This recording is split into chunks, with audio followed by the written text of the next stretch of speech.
So I've got my secateurs and this little wolf pruning saw. I've sterilised, sanitised with methylated spirits. I actually need to do these bigger loppers as well. The very first thing that I want to do, this branch right here is a variety that was rind grafted.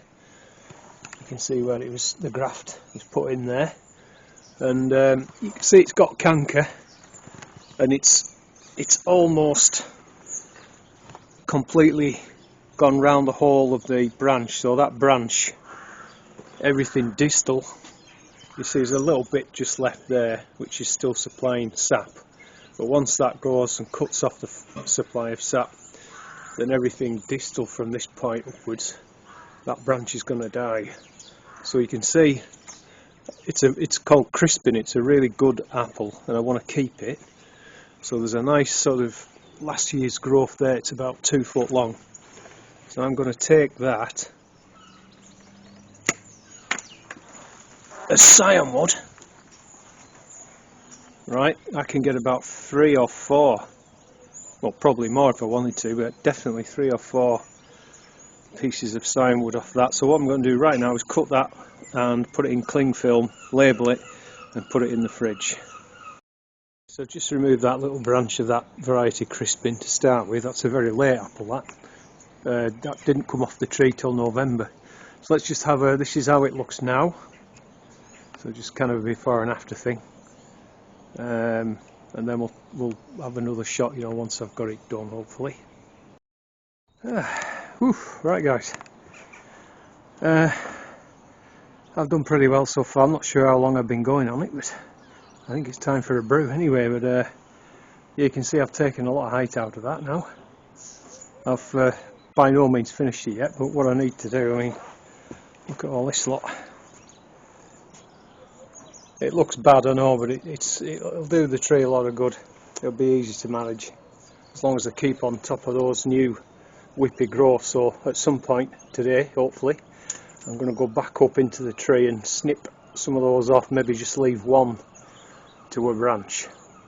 Otherwise you just end up with the same, like 2 or 3 big vigorous branches growing out which get 6-8 foot, and it's totally unmanageable.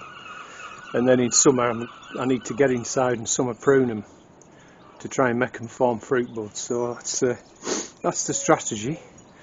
So I'll have a brew, I'll mix all the brew now, and then I'll go through with the loppers and get all this lot cleaned up, because none of it's going to get wasted. It'll all go on the fire, on our fire, when it's dried out, of course. Some useful little logs in there, and all the twig stuff will be good kindling. So I'll come back to you.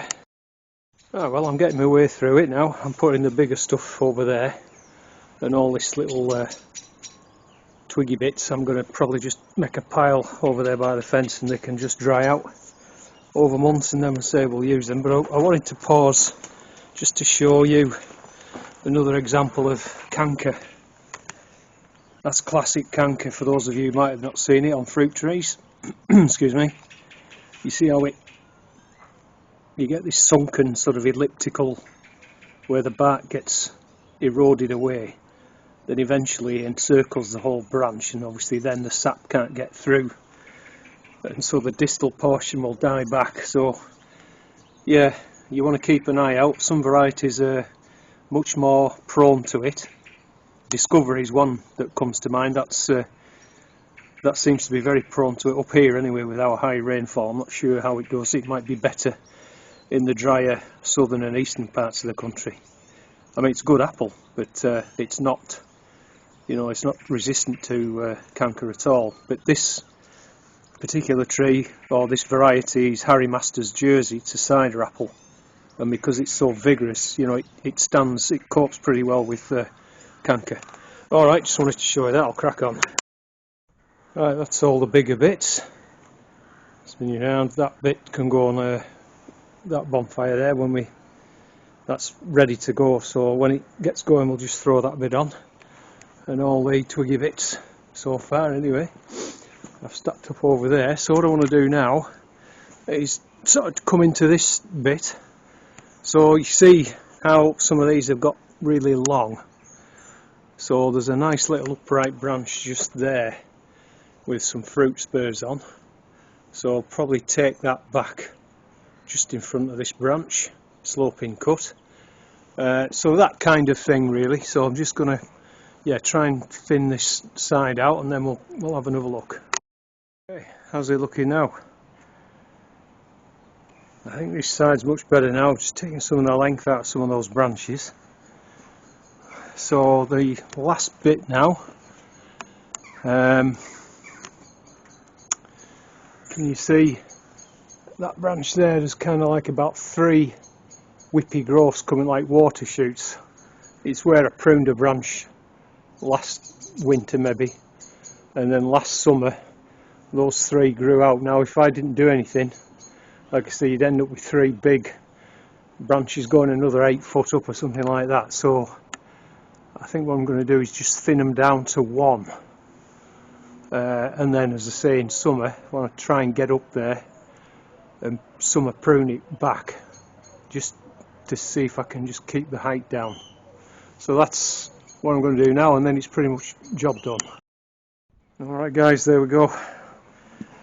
Let's stand back a bit and take another look. Yeah, that should be much more manageable now. Like I say, I can get in at summertime, do some pruning. But yeah, it's good. I'm glad to get that done. I've got another one exactly the same to do down on the micro orchard, so I want to get all my winter pruning done before the end of January. Whew. I'm bushed. Time for a rest, I think. Right guys, thanks very much for watching. Do appreciate your support. Please like and subscribe, help my channel. I really appreciate it. See you in the next one. Bye for now.